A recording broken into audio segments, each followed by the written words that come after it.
बाबू कहाँ हो? तुम्हारा बाबू व्यस्त है, महादेव की भक्ति में मस्त है। अच्छा, और सावन सुनो तुम नजर नहीं आना, तेरा बाबू हो चुका है महादेव का दीवाना।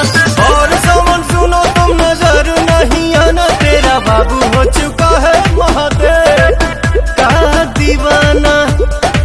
जब जमाना बिहार में कोरोना गाइडलाइन, घर में रहे, सुरक्षित रहे, लॉकडाउन नियमों का पालन करें, 2 गज दूरी, मास्क है जरूरी, है सबसे जरूरी। दूध में हल्दी मिला के पीजिए मेरे।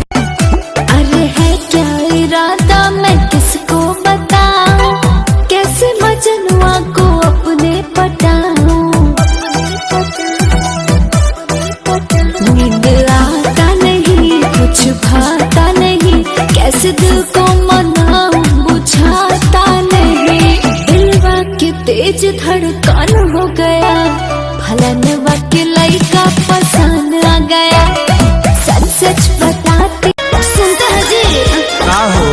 अरे भोलो करे सुन बाबे सुन हटाई, छोड़े चला उस राजा जो से मनाई। नहीं सुई दवाई न पैदा करी, गरमी में काजी गरमी में मैदा पैदा करी हो, गरमी में मैदा पैदा करी हो। खिया खोले हो, आंधी पानी आवे तो मोरया डोले, गाजा पी के सैया डोले हो।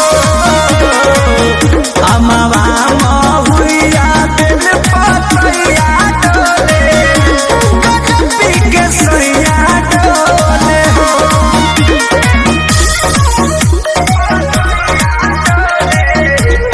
जान मेरी जान मन बचपन का प्यार मेरा भूल नहीं जाना रे। जैसा मेरा प्यार है जान तुझे किया है, बचपन का प्यार मेरा भूल नहीं जाना रे।